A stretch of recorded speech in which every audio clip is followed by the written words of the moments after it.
Okay, we'll give it another minute before we get started. Shannon, are you able to share your screen?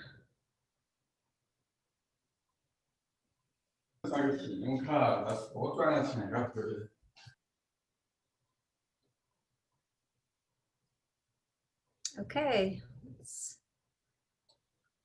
I'll let Shannon take care of the meeting room. Let's go ahead and get started. So welcome everyone. Tonight, it's Monday night, 5:30.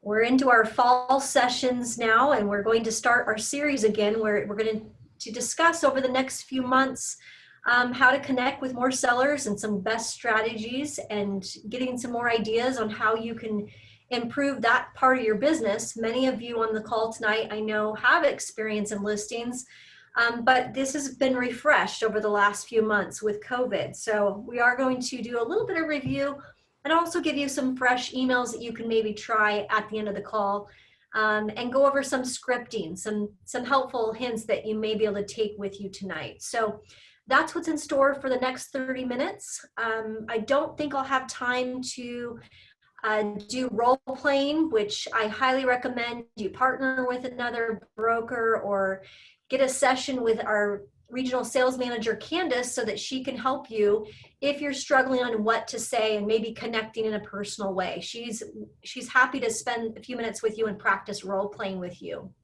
So let's go ahead and jump in. Shannon, let's go to the next slide. So the first thing you want to understand when you're trying to connect with more sellers is, what do sellers want from their agent?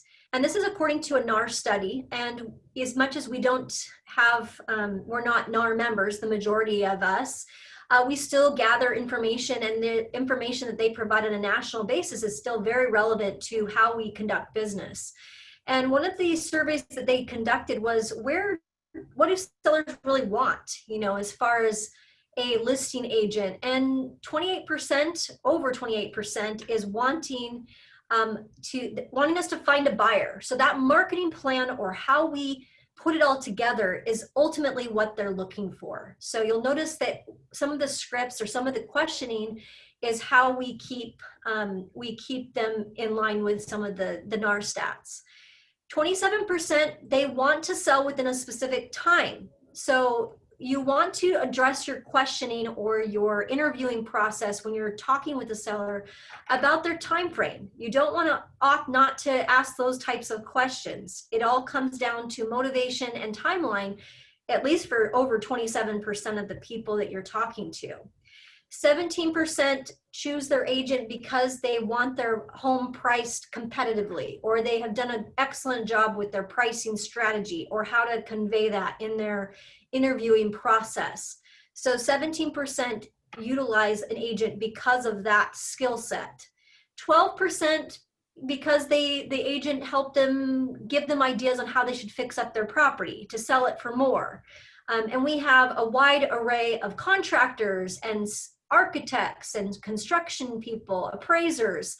They are all licensed or dual licensed with their respective fields. And so we have that in-house. So I know there's a big push from one of our competitors to really be all-encompassing. We will price your home and do a 6 or 7% commission rate, but we will also suggest ways, and we have contractors in-house to help you fix up your home. Again, they're trying to attract that type of seller who is looking for somebody to help them suggest ways or partner with local contractors to promote their home in that way and get more value.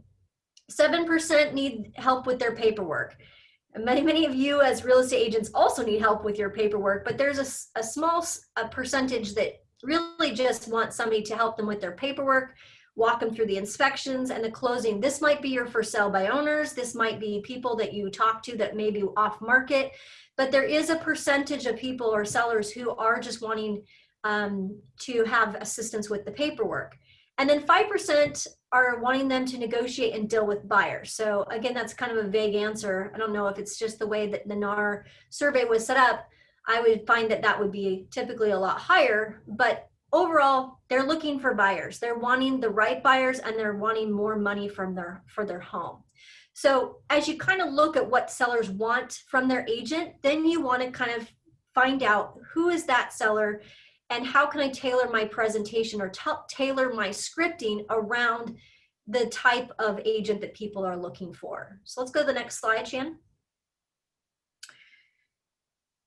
So our mission, you do want to talk a little bit about our company, because they are not only hiring you as their agent, but they also are hiring a large company. We're not a small company anymore at Best Choice Realty. We're very local, we're hyper local, as I like to say, where we know the individual neighborhoods and we know how to properly price and the strategies that are employed to get more eyeballs on their home or more buyers interested in their home. So you can often, I challenge my employees to memorize our mission statement, but it really is reflective of what we do as listing agents. So that is our value proposition, is to provide high quality services for our sellers, utilizing technology, local expertise to get the best service possible. And that's how I like to explain it to sellers when I'm talking with them about what we do as a company at Best Choice Realty. And again, I say that there's a lot of different states out there, and Washington's very unique in how our contracts are set up and how we handle our process of from start to finish. And so why not have a very experienced or a very local brokerage work with you to sell your home? So that's kind of my, how I speak about our company. Next slide. Then you really need to identify, I kind of gave you some key points at the beginning of our call, but what is your value proposition? The seller wants to know, what do you bring to the table? I mean, certainly they're willing to pay a commission or pay you for your services, but you got to have a value proposition. You need to they need to understand why they should select you over, say, 2 or 3 other people that they're interviewing. And I've been up against some big players, and it's really been helpful for me to lead with my personal value proposition, and then as a secondary, then my company, what my company can also assist with. So I know the slides today are kind of backwards, but I would lead with, what is your value proposition? What is it that brings them to you? It cannot be something pointless or feel good statements. I'm really good in the area. It needs to be very much more thoughtful. It needs to benefit the other person. So there's got to be a reason why they should work with you, and how does that benefit them? We are in a society right now where it's all about me and how much money can I make and how can I get the most amount of attraction to my home. And so it needs to benefit them. Your value proposition has to connect with them in a very personal way. It has to be unique too. Your value proposition might be different than, say, if Shannon was going to go out on a listing appointment in competition with me. Her unique value proposition is different than mine. First off, she hasn't been in the business as long as I have been in the business. So it can be unique to her, and it can be tailored to what she's all about and how much time and effort she spends helping the seller. And so it can be very unique. It also needs to solve a point of pain. Any business, that's what business is all about, is that we're solving problems. And so if we are solving points of pain, or if you can find out what their needs are in your conversation, and then when you get an opportunity to share your value proposition, it needs to solve that point of pain. What do they not like to do? Do they not like to speak and negotiate? Maybe that is your value proposition, is that you love doing that type of work. Again, those are the 4 key points that I wanted to make sure you guys cover or consider when you're coming up with what is your value proposition? What makes you unique, and what makes you special as opposed to say another broker at another company. Let's go to the next slide. And they're interviewing, you guys, sellers are interviewing other real estate brokers. Don't kid yourself. Don't think that just because I interviewed, and I have a relationship with this person, doesn't mean that they're not interviewing, say, another person. I had a meeting, an encounter with another broker from another company this last week, and we were actually we were having lunch with a common connection. And it was interesting because that common connection spoke with us separately about some of their investment properties. And it was interesting. My value proposition was different than, say, this other agent that was at Compass. And that Compass agent typically did the fix and the flips and did a lot of business that way. But my business philosophy was much different, and my value proposition was different. And so we'll see how it goes, but that's the kind of difference that I'm talking about. You do need to know what your value proposition is. So I've given you 4 ideas that maybe can get your ideas sparked of what I'm talking about here. Value proposition number 1, you really have to know your local market statistics in order for you to lead with this value proposition. But the value proposition is very simple. It's, I understand the market better than anyone in the area, so you can maximize your net. Notice the reason I've put, so you can maximize your net. You can make the most profit out of this investment. You can, again, change up the words, but in essence, this is a statement. It's a value proposition that you could potentially use if you were truly an expert, or you knew the market better than anyone in the area, and you could prove that with your market knowledge. You would need to know info sparks. You would need to know what things are selling for. What's the median price? Is prices increasing, decreasing? You'd have to have very specific information to be able to lead with this, but it's something that even a new broker could use as a way to make that seller connect with them. So that would be, I understand the market better than anyone in our area. I understand the Federal Way market better than anyone in the area, so you can maximize your net. In fact, I provided some helpful guides that will give you the full understanding of what's going on in the Federal Way area. And then you proceed to lead with that statement. So that's a way to get connected with a seller with limited experience, as long as you know your local neighborhood or your local marketplace. Next slide. So that's value proposition number 1. Value proposition number 2 that I wrote for you guys. These are some people are, oh, I don't know, I'm going into my luxury. It's interesting because people you need to have your value proposition down. And so I wrote this one because we do spend a lot of money monthly. And again, you could adapt the $1,000 a month. That was just a listing appointment I went on where I was up against, I think, another broker for a $600,000 or $700,000. It wasn't luxury, but it does work. Our clients love that we do luxury marketing for every price point. My firm and I invest at least $1,000 a month on marketing for you, which is 20% above our competitors. You can use this as a value proposition that will help you connect with more sellers, because I love the fact that we do a very good job. Again, it helps us with the whole unparalleled service. We do a fantastic job at Best Choice Realty of making sure that we market each of those listings. We're paid actually more than $1,000 a month, you guys. It's actually closer to $2,000 or $3,000 a month for each listing on marketing services that we provide, not only through Zillow, HomeSnap, other online things that we do to generate leads, and pay-per-click and online lead generation that we put money around. So you can honestly say that we at least spend $1,000 per month on marketing for you as a firm, which is 20% above our competitors. Some competitors don't even do any advertising. They just take the listing, put the for sale sign up, and because of the lack of inventory, hope that they're going to get a lot of buyers, where we do a bit more. And that's a statement that you could use, and it really bodes well, because it says our clients. It also means that we listen to our clients, and it's just worded in a way that makes a lot of sense. So that's a great one that you guys can use. Next one. I have a buyer acquisition strategy. I love this one because you all should. Many of you are excellent buyer's agents and have a lot of buyers that you take out on a regular basis. So and this again, it goes right with the NAR statistics. They're looking for that. In fact, that's the number one thing that they're looking for. They're looking for buyers. They're looking for the right buyers. And that you have a buyer acquisition strategy, that really kind of connects the dots with what is going on in their head. That will certainly get buyers to compete for your property. The odds are, in this market, we are going to sell your home for top dollar and very quickly. But I've got to protect you because too many sellers are losing time and money. Again, this is how you can really connect. If you can, again, that's kind of connecting on the pain points, right? But I've got to protect you because too many sellers are losing time and money because they're not using a buyer's agent who is also a listing agent that has a strategy.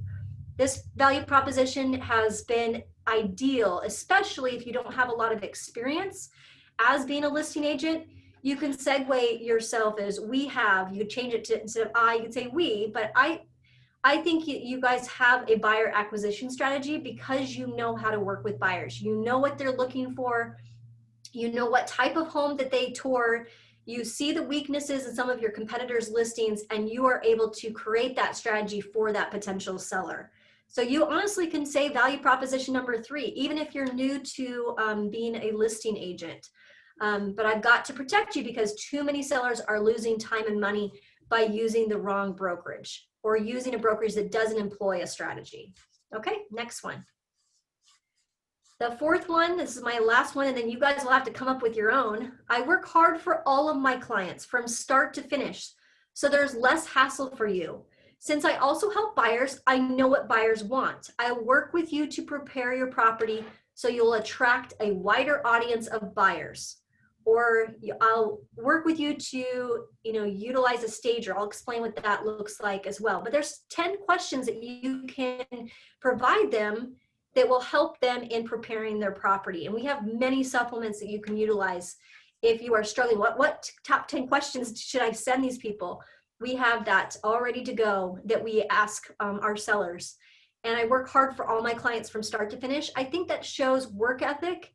And I want to pay for somebody that's going to work hard on my behalf. Maybe not somebody that has, several people on their team and I'm going to get disjointed or bounced around. I know if I'm working with Jane Lee, I'm getting Jane Lee that's going to work hard from start to finish. So there's less hassle for me. Since I help buyers mostly, I know what buyers want, and I will work with you to prepare your home so you'll attract a wider audience. Again, if you can kind of make this your own, you're going to have your own scripting, and this will help get you more sellers that want to talk with you and want to work with you. So again, you've got 4 different type of value propositions. There are many others that we could create, and you want to make it as personal to you as possible. Some of you have some great skills and super awesome assets or more education or certain aspects of your personality that would really work well with clients. And like I said before, if you want to work with Candace or I, we would be happy to help you in getting your value proposition very well done, well written, and also so that you feel comfortable saying it at any point in time. I've used all 4 of these value propositions at various times in my career, so I know that they work, and I know that they resonate well with sellers. So let's go to the next slide. The next thing you're going to want to do is identify when you're talking with sellers, and this might be a business philosophy or just kind of where you are in your experience level, but there are different philosophies of thought. We're going to talk about both actually tonight, the 1-step process, the 2-step process, or the Zoom process, which is really what COVID has done to our listing business. And I'll talk about each one. 1-step process, and the process meaning, how do you get them to sign a listing contract? Is it 1 appointment or is it 2 appointments? That's the difference between the 1-step process and the 2-step process when you're talking with about this taking a listing type of situation. Some of you are new and you're like, what's the 1-step process? If you take some more education about taking listings, there's a lot of thought around, do you do it in 1 step or do you do it in 2 steps? And you can probably go on Lab Coat Agents and on Facebook on that closed group, and there's going to be a lot of various thought around whether I should do it in 1 or 2 appointments. 1-step of process, basically you have to ask a lot of questions on your first appointment or on your first phone call, because those answers will help you identify and help you personalize that CMA or that market presentation that you're going to put together. At that first meeting, you come prepared to take the listing. So it's not like you walk away and say, I have to go back and do my analysis. So many experienced brokers, if I've been in the business for over 10 years, many of them go out and it's one and done. It's 1-step process all the way. Because you are asking, you're very skilled at asking those questions on that first phone conversation, and at that appointment or whatever you're doing on that Zoom call or that meeting, you're getting the listing and it's one and done. So at the meeting, you'll present your marketing and your pricing plan, and you have to be very skilled at orchestrating this entire process from start to finish. your goal in the one-step process is to secure their listing at the first meeting. So that's the one-step process. The second one, if you go to the next slide, is the two-step process. And many agents, and I've used the two-step process. Sometimes the personality of the clients or just the nature of the listing, having the complexity, some of them have waterfront, some of them have views. Many times you have to do a two-step process because of the type of property or because of the competition around the property, or there is not a lot of competition, and so you need to understand so you can make the appropriate adjustments to your market analysis. That is the reason why you would use the two-step process. One-step process, in contrast, would be condos where you know the building, or a neighborhood where you know the neighborhood super, super well. You can get it done in one and done pretty well without having to go and check out the property before you actually do your analysis. But the seller is usually going to need 2 or more phone calls in the sales cycle. That is a reason to use the two-step process. You'll want to set up a face-to-face meeting at their home so you can really build trust and rapport. Some of your analytics will require a two-step process so that they can interview several agents as well as you. But at the first meeting, you've got to still first qualify the seller using additional questions while touring their home. You have to orchestrate that in such a way that makes sense. And then by the end of that first appointment, you have to set up that second appointment with the seller present so that you can present your marketing and your pricing plan to them. And you might do the first appointment with the wife, and then you go back for the second appointment, but you got to make sure that both decision makers are there for that second appointment in order for you to get the listing. You're going to want to completely go out and look at the actives while you're in the area. So you might do that on your first appointment, is doing a kind of a search around what is currently on the market so that you can properly price competitively. And then after you've gathered the information at your first appointment, then you'll prepare a very personalized, hyper-local, fully comprehensive listing presentation when you get back to your office.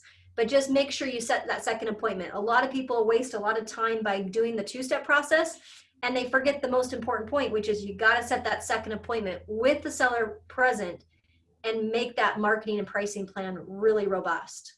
Okay, next one. So then the last one is a new process, which I've been toying with, which is Zoom in person. So I had an inquiry came in a couple months ago. Somebody was recommended by one of my newsletters that I sent out. You guys know I don't like to really go out there and play in the field, but I do because I gather so much information when I go out there and actually work with a seller or a buyer. And so I chose to work with the seller. The seller came highly recommended from one of the people that I buy from. And so she constantly markets to me and I constantly market to her, and she finds sellers in her line of business. And this seller didn't know him, and he called me and he said, "Hey, can you Zoom right now?" And I'm like, "Why not?" So I gave him my Zoom link, and he took me on a tour virtually of his property. And then I had to respond quickly. So there is an email that I could send you, which kind of says, "Thank you for letting me take a virtual tour of your home. I will here attach the disclosure that I'm required to send you by law. And I will have your in-person evaluation within 24 hours. And then I sent them an email once I had their proposal and I had their appointment set up so where I could actually meet with him and his wife. And this was basically attached with my CMA, and this worked beautifully. So Zoom in person, so you can really do the first step. I would call this like kind of a two-step in a way, because we did the Zoom in person with the follow-up meeting in Zoom, with Zoom as well. And then I also sent this email. So if you want to take a snapshot of this email, I've used this already 3 times, and I've given it to 2 other brokers, and it works beautifully. Thanks for allowing me to virtually tour your property and home today.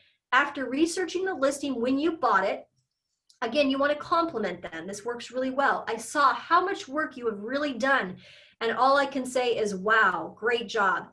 They want to know that the work that they've done on their property was recognized. And if you can do that, either in verbal, when you meet with them in person, you compliment them on, "Oh, wow, this is a beautiful color you selected," or the kitchen is just amazing how you've updated the kitchen to the cabinetry or their white cabinets, and that's really ideal for buyers. Anytime you can connect that way, they are going to also, you're building more trust. And again, it's genuine, because I did see how much work that they've done from when they listed it, when they purchased it, to when they're actually going to list it. As you can see, there are some recent pending comparables at Edgewood with similar updates, and I had to go out over 3 miles to find competition. Again, this is showing my local expertise. And you're probably going to find the same thing when you are actually doing your CMA and you're trying to put together actives, pendings, and solds to make your CMA very robust. You'll have to probably go out 3, 4, maybe 5 miles sometimes to find active competition that you could utilize in your report. We can discuss the pricing strategy and adjustments on the phone tomorrow. I would also be glad to prepare a net sheet once I know your correct mortgage amount, so you can see how we can save you money and get the project underway in a favorable marketplace. You are welcome to check a couple of my personal recent listings so you can see how I market them or speak with these clients. I give them the client's name and phone number, and I've got permission from both client number 1 and client number 2. If you have done a listing in the last 3 months, why not? This is a way that you can get what they call social proof.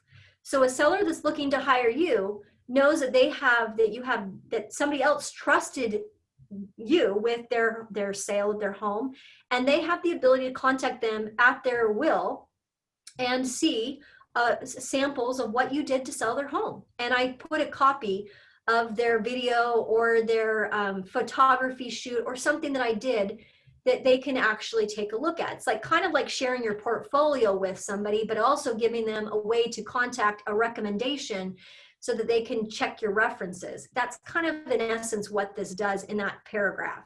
Attached the analysis and the listing proposal to give you more of a background about what I could do to help you sell your home.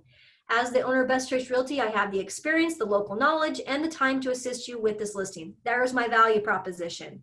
You could sneak your value proposition in lieu of mine, maybe a sentence or two. Please look everything over and let me know when you are ready to discuss the next steps. Good night. And I attached the CMA.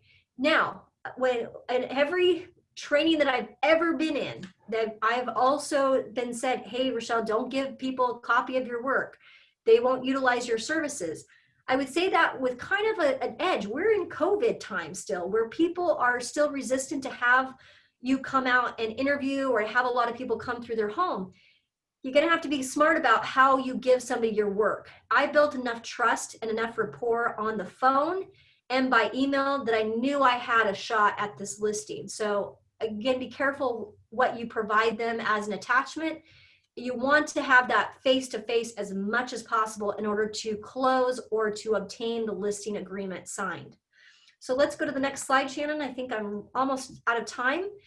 I will be happy to provide you email templates that work. I have a copy, I think of 6 of them that will work for various types of situations where maybe you haven't talked with a seller in a while and you need to kind of send them an email. If Shannon, if you want to just give them a quick look of what I can send you, if you want to send me a quick email, I'll be happy to forward that to you, or have Shannon forward it to you with the goodies and the recording that we have. But let's go ahead and show them on the screen the questions. I want to pull that up if you could, Shannon. Yeah, there we go. So as many of you know, I have been trained by many coaches over the years. Buffini, Mike Ferry, Tom Ferry, David Knox. There's many different types of coaches out there that can help you get really good at what to say. And what I've learned with all those coaches is they all have great scripts. The problem with the scripts is that it's not you. It sounds like a Mike Ferry or it sounds like a Tom Ferry. I have struggled with the scripts. And so what I've come across is instead of just going scripted, I want you guys to think about how can I build my own script. And so what I would do, and I'll send this along with the goodies, is there's some icebreakers that work. Again, some of these icebreakers, you're not meant to use all of the icebreakers in one conversation, but pick 1 or 2 that will kind of help you get situated in your zone. And then what I've taken from all the script training that I've done with all of these various coaches is is basically the essence of the questioning, the kind of questions that you need to ask to build a script. And again, you want to have it be very conversational. But at the end of the day, you want to really address these 5 different things: reasons and motivations for moving when you're talking with the seller, their readiness to list or their urgency. So your questionings need to be related around that. What they think, that what their opinion of value is all about, any previous experience they've had with a real estate agent, so that you cannot make those same mistakes that maybe a past agent has made in their line of work, and then setting expectations of what you will do to help them. And you ask for the appointment, and you schedule a meet and greet, or you schedule a Zoom meeting. But in essence, that's how you build a script, is you take questions that top producers have asked, or that these coaches have integrated into their repertoire, and then you practice. And you practice with a friend, you practice with a colleague, you practice with Candace, you practice with me. And pretty soon, you've done it so many times that it becomes second nature. And you weave in your unique value proposition, maybe in the set expectations, and then you're naturally going to attract more sellers. It just happens. So again, you want to pick, that's why it's highlighted here, because I've used this before you go on a call, or before you actually start practicing your script, come up with 2 or 3 questions in each of these categories, and then you build your own script and make it your own, so that you are well-versed in how to converse with a seller, because all sellers are not alike. And so various coaches will utilize different types of scripts based on the type of personality that a seller, but there's not it's more of an art than a science with something like this. And I don't really think that some of the scripting that I see out there is something that would be me. And I want it to come from me, and I want it to come from the heart. People will work with people that they trust. And if they trust you, they will work with you. You'll have less competition, less time where they're going to want to put a question mark over your head and say, I'm going to go interview another agent because I didn't feel that warm fuzzy. If you are skilled at actually building your own script. So what I do is just take a blank piece of paper, maybe after this call or sometime this week, and just jot down maybe your top 10 questions that you maybe use or you weave into your own script. And then you just practice that over and over until it becomes second nature. Will you get all of the listings? No. Will you get more? Most likely, because you have actually practiced before you've actually gone out on an appointment. So that will hopefully help many of you. That's helped many of my newer listing agents get set out on the right path. And then as you get coached and mentored by either your colleagues or other clients, you'll get the gist of how to handle yourself in those situations and deal with objections. Because at some point they're going to throw an objection like, will you do it for less? And that's a separate phone call that we'll have later on. But at least get yourself situated with a script. We also have some emails. Shannon, if you want to just put that up on the screen real quick, I'll go over that. There's about 6 different emails that I've used at various times that will hopefully help give you. Some of you are like, ooh, I don't know what to say. This might help you. You can take some of the questions that were on, maybe you forgot to ask the question when you talk with them on the phone. It was great to speak with you on the phone, was email number 2. Here's the questions I mentioned that will help me in putting together a market proposal for you. And then again, those questions can change. You can utilize the question from the questionnaire, or maybe a question you forgot to ask them. Those 1, 2, 3, 4, 5, it doesn't need to be in that order. In fact, sometimes I only have 1 or 2 questions. When I receive your email response, I will respond in 24 hours. Follow-up information to help, that's a great subject line. Meeting, another great subject line. And again, you can insert or you can eliminate, but hopefully this will give you the verbiage that many of you are lacking because you never have done listings or you need help in working with sellers. You must be busy because I have not received a response to the questions. Again, email number 3 is kind of meant to be a follow-up to email number 2. Go to email number, I think 5 or 6, Shannon, if you scroll to the very bottom. And again, if you want these emails, I'd be happy to send them to you. Just send me a quick email or send Shannon an email and we'll get this right over to you. Are you still thinking of selling your home? I mean, some people have decided to put their selling of their home on pause, maybe through the holidays, but you want them to respond. So are you considering selling your home? As a listing specialist, I like that word. You could call yourself a listing specialist. because we do specialize in listings. Over, I would say 60% of our business is buyers, 40% is sellers. So you could say that as a listing specialist, we do over 40% of our transactions as listings at Best Choice Realties. I use the latest market analysis techniques and the power of Best Choice Realties' online and local expertise to get your home sold quickly and for less commission. Give me a call if you are serious about getting it sold. Will you please reply to this email or call me direct to let me know where things stand? Again, there's a call to action. Anytime you're doing an email, the chances of people responding to email, you guys, it's horrible. The numbers are staggering. Only 20% will even open it.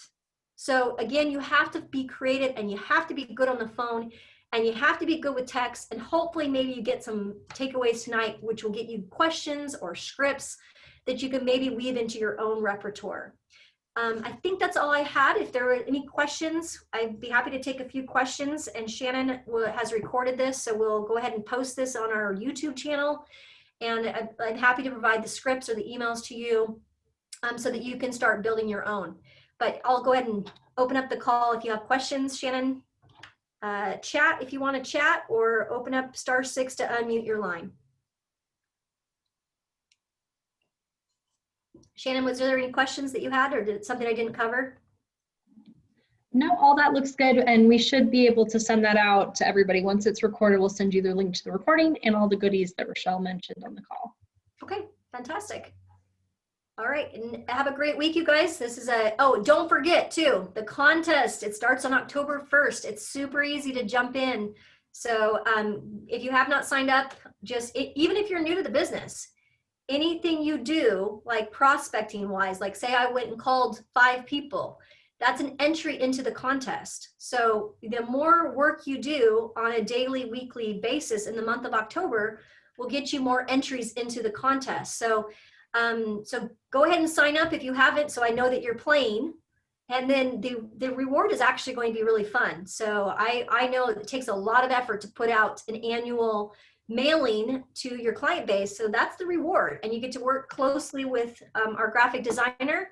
And I have somebody that's willing, I have 2 little helpers that are happy to do all of the stamping and mailing and packaging of whatever you want to send out to your client base. So take the challenge and jump in, and the water's warm. It's going to be a fun contest. I'm looking forward to the harvest contest. And if you have questions about it, shoot me an email or a text, and I look forward to seeing you guys out there. Talk to you soon.